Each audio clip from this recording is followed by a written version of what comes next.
Welcome to the VMJPod. You nearly did it, Tiger. I nearly did, but I didn't. I didn't. If I remember correctly, that happened last time you and I chatted. We were trying to get the intro right. Do you remember? We're going over it. Vaguely, yeah. Thanks for reminding me. Oh, look, that's what I'm here for. But I do remember we got there. We are. So we're at the VMJPod. Yeah, we are. At ATC. We are. First day, day one, knocking it out of the park. And oh my goodness, we're about to go for drinks, I think, fellas, too, after this one. Yeah. Giddy Well, up, let's be quick, man. Tiger. Can Giddy we have up. a red while we're doing this? Or Good idea. could've Someone done get us a drink. But anyway, let's get into it. Dave, fire away, I reckon. Yeah, well, you've just been on stage and there's, 450 delegates here at ATC. Yep. Wonderful day in Melbourne. Such a good day in Melbourne. But people who are listening or even watching Yep. didn't have the pleasure to attend your event. What were a couple of takeaways that you wanted people to walk out of the session with?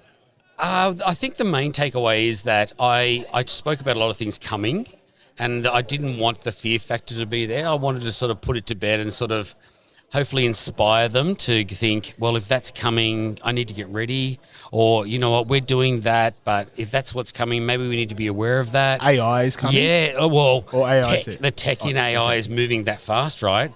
And so I spoke about a lot of stuff that's a good 5-10 years away, right? But is definitely coming because it's already in play. And it's just good for people to know that, but not be scared of it. It's better to have the knowledge, right? And they go, okay, if that's coming and we're doing that, well, yeah, we need to bring those people in there, or we need to think about that tech, or, we haven't thought about governance and, IP and all the rest of it in the business. We talked a lot about IP, protecting your IP, just like we do with our companies, but we also went down the road of your IP. It's a bit of a fear factor, isn't it, for some companies? It's a bit of a barrier to entry because they feel like, where's it going to be stored? Correct. Can people get access to it? Yeah, that's it. So they're locking it off. Most companies, they're either doing it or they're thinking about having their own language model internal, right? So it's locked off. It knows exactly where the data points are that needs to talk to the latest policies, all that stuff that they do.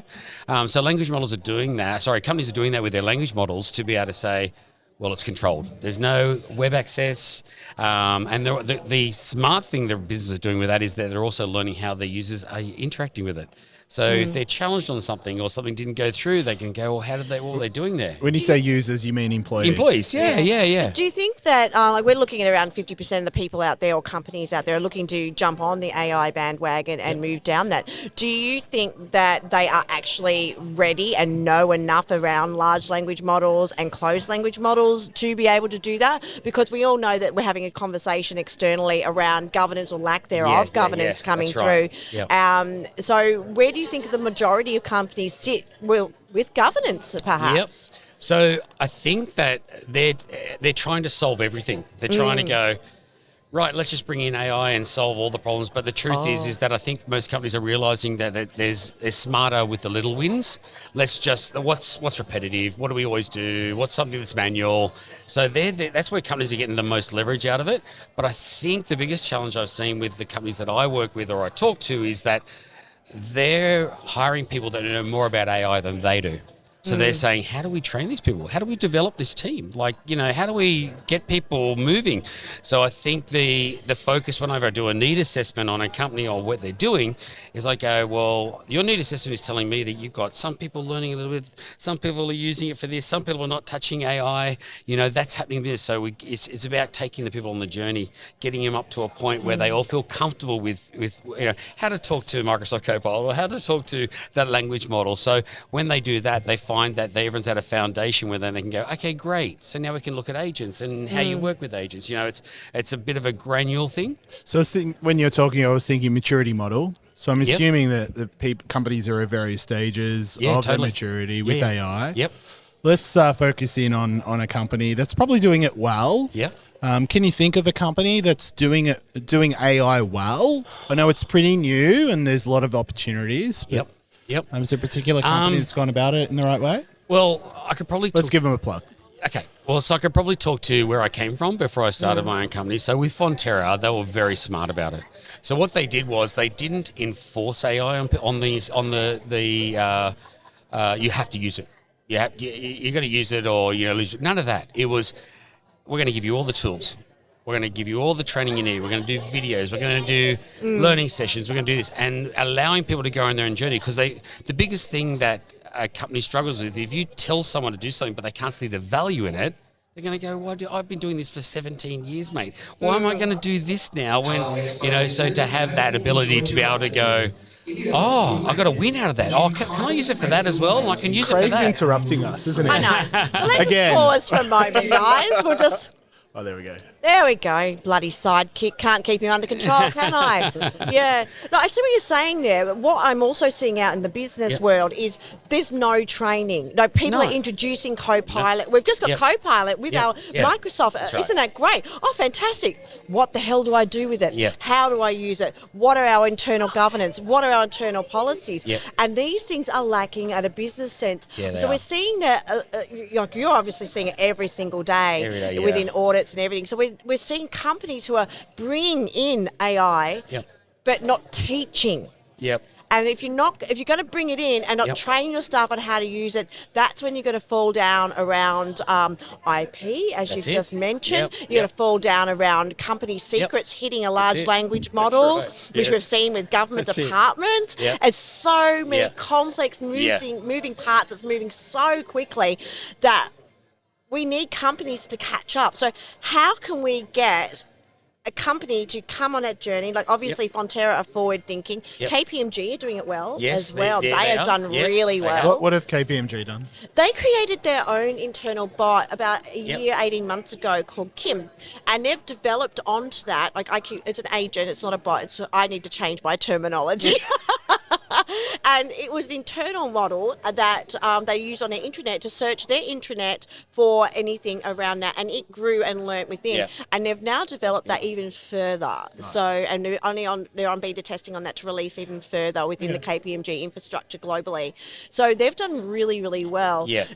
But you've got to see a company or a department or something has to grasp those inner workings as well before they can push it to their employees. And I think that's where we're lacking in that training module. And they're pushing employees out to try and do self-training. That's right. And that's really hard because they're not necessarily Yep. training themselves on what the business requires and needs, Correct. isn't it? 100%. Yeah. So think of it like AI just keeps moving up, but the employees are sitting here. You know, so the gap is just getting bigger. Yeah. You know, and the employees are going, what do you mean there's another tech and there's new innovation? There's a lot of point solutions. What do you mean it does this now, you know? A lot of options. A lot of options, you know. So that point that you're making is, yes, some companies have done that, but if you don't take those employees on the journey with it, they just constantly feel like they're going, I'm never going to learn now. No, I'm not going to, I'm just staying out of it. That's right? exactly and they right. reverse themselves out because they just check out. And the majority of people are doing that at the moment because companies are going, we'll just hire someone with the AI experience. Well, who's got the experience if they haven't self-taught? So we're in a weird little loop right now that's got to sort of try and work out how to sort it, isn't it? And the only issue is by bringing a third party in, right, is that they don't understand the brand and the values and the 7 years that the internal employees have got. That's the valuable part, right? Like, I think it was ANZ about 2 months ago what did they let go? 13,000 people or something, you know. Some banks have been letting a lot of people go lately. They had to hire a lot of them back. Do you remember this? The CBA did the same thing, had to hire them back because they went, well, we've got this automated, but we've just lost half the experience of how we talk to our customer or what we do in the business or how we handle that. So they're realizing that that's really valuable. That's the IP that you offer when you get employed, right? You go, my experience or what you challenge on or what you think's best way. That stuff is really valuable. AI is just regurgitating information if you don't have the human in there. And they're realizing that now. So there's a lot of grads, right, that are struggling to get in, you know, and all the rest of it. You got to remember these are kids that have grown up with AI. Yeah. Imagine not having to train them, but just train them up on how your business works. It's a really good question for you. Like, we're talking about the grads, and it's been the lowest grad intake that we've ever seen in history, and it's global. Now, we're seeing everyone pick up AI now. We're seeing AI take over the small, mundane tasks that normally a grad would pick up, and that's how they learn for future roles and to go up that corporate ladder. How are we going to fill that vacuum when people start to retire? Yet we've had AI and agents doing all the grad stuff at the start, and yet our university's curriculum is not up to scratch yet to fill that vacuum. Yep. So what are we going to do here? How is that going to happen where we're going to have a skills gap? Yep. Yeah, there'll be a skills gap.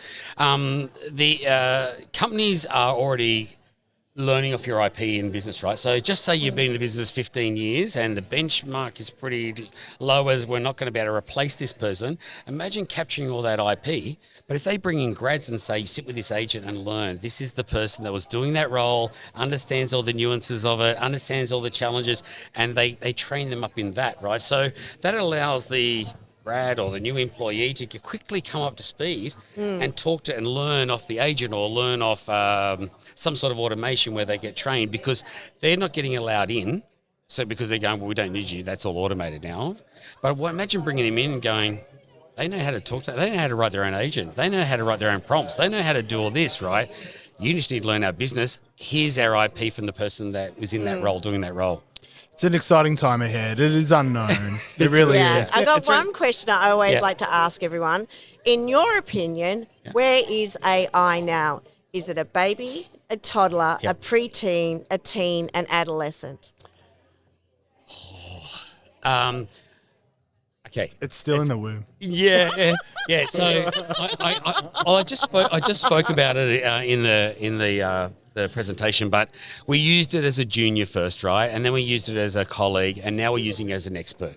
We go, what would you do here? Or have I covered everything now? So we're using it as an expert sort of scenario. So I'd say in your areas, I think it's probably early 20s. Really? Yeah, because you've given it more credit than anyone I've asked globally that question. Really? Yeah. Okay.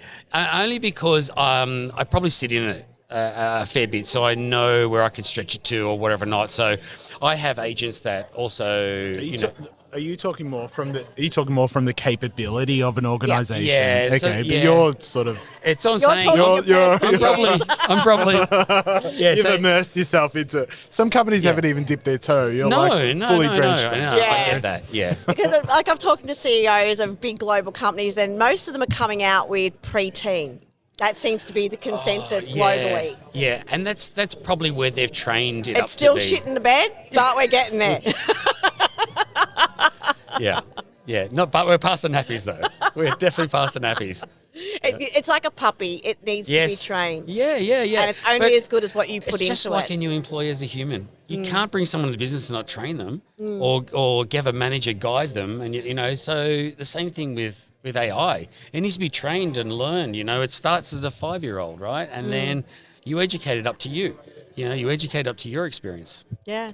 Well, AI is certainly the theme of the ATC. We really appreciate you coming and joining us. Thank you. It was really insightful. Thank you. Always fun. Yeah, always, mate. Thank you. Yeah.